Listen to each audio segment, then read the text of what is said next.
एक समय की बात है। एक छोटे से हरे भरे जंगल में गोलू नाम का एक सूअर रहता था। वह बहुत ही चतुर और समझदार था। उसकी माँ उसे हमेशा सिखाती थी, बेटा, अपनी अक्ल का इस्तेमाल करो। अगर तुम कभी भी अपनी समझदारी और अक्ल का इस्तेमाल करोगे तो तुम किसी भी मुसीबत से बच सकते हो। गोलू अपनी माँ की बात ध्यान से सुनता और हर चीज को समझदारी से करने की कोशिश करता।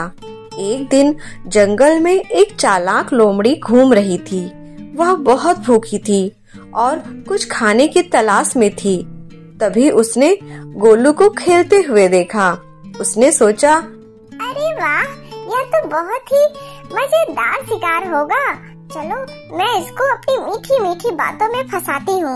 यह फंस जाएगा और इसको मजे से खाऊंगी, मेरा पेट भी भर जाएगा।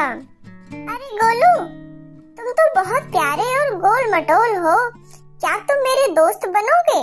मैं तुमसे दोस्ती करना चाहती हूँ।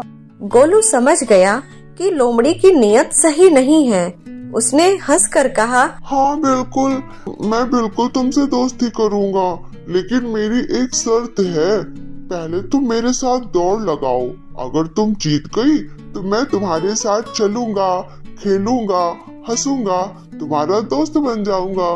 लोमड़ी को अपनी चालाकी पर बहुत गर्व था। उसने सोचा, यह तो आसान है। मैं जानती हूँ सारे सुअर बहुत धीरे धीरे दौड़ते हैं, ये भी धीरे ही दौड़ता होगा। लोमड़ी दौड़ने के लिए तैयार हो गई। गोलू जानता था कि वह लोमड़ी से तेज नहीं दौड़ सकता, लेकिन वह होशियार था।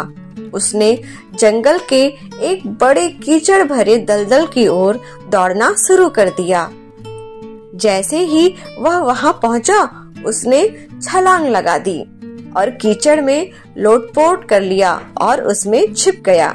लोमड़ी तेजी से दौड़ रही थी, लेकिन जैसे ही वह वहां पहुंची, उसका पैर फिसल गया और वह कीचड़ में गिर गई, बुरी तरह से फंस गई और बहुत कोशिश करने के बाद भी वह बाहर न निकल सकी। बच्चों, आपको पता है कि इस कहानी से हमें क्या शिक्षा मिलती है? इस कहानी से हमें यह सीख मिली कि अगर मुसीबत आए तो घबराने की बजाय दिमाग का इस्तेमाल करें। चतुराई से बड़ी समस्या को हल किया जा सकता है। तो बच्चों, हमारी कहानी आपको कैसी लगी हमें कमेंट बॉक्स में जरूर बताइए और आगे की वीडियो के लिए हमारे चैनल को सब्सक्राइब करिए, वीडियो को लाइक करिए। Thank you.